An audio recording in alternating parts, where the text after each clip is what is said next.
As we all know, it's so important to stay connected and engage with your audience and your visitors. But how do you do that? And when you have a small staff and a small budget, it's challenging. So one of the things that we do is try and create and replicate mini versions of our experiences, our exhibits, and make them mobile so that we can bring them to other destinations. We partner with Yale New Haven Children's Hospital, and thanks to their leadership, what we've done is create a welcoming and inviting environment in their waiting room. So it's a waiting room of their pediatrics ward. So what that does is allow the parent and the child to have less anxiety when they're there at the hospital to have treatment. It's not just engaging that visitor, it's like there's prospective donors you could meet and funders. So it's great for brand awareness. It serves our mission. It extends it well beyond our four walls, and then it serves the children. So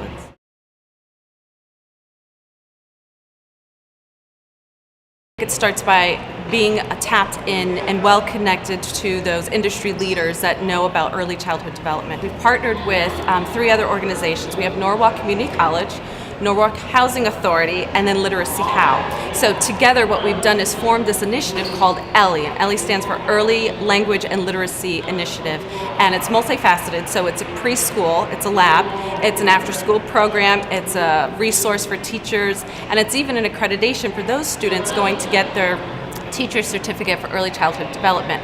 And what we do is we're piloting it and launching it this fall, which is very exciting, using state-of-the-art technology that we're going to try and incorporate into the classroom setting for the students. As we look at the research, we identify the need.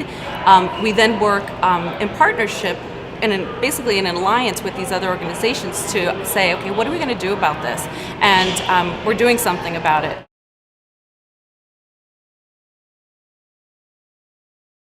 What I find that is important and is successful is knowing your donor, knowing what their interests are, what they believe in, what they support.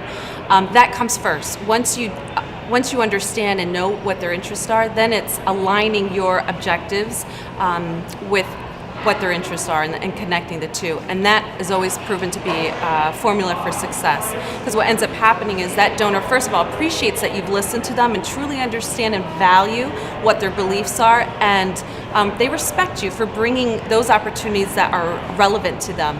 And then that builds just a stronger relationship, and it's easier the next time to go to them because they already know you're going to be bringing an idea or an opportunity that they're going to want to support.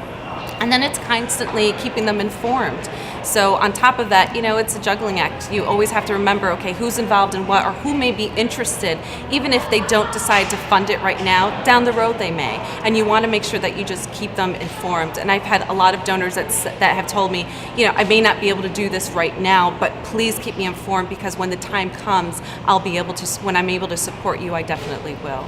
And that's that longevity and that sustainability that we all need to keep in mind. I want to say the best advice I was ever given was don't be afraid to take a risk.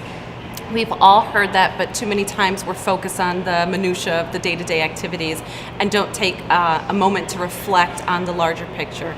So what I was told was once a year, try something completely different, something you never thought you'd want to do or you'd see yourself doing.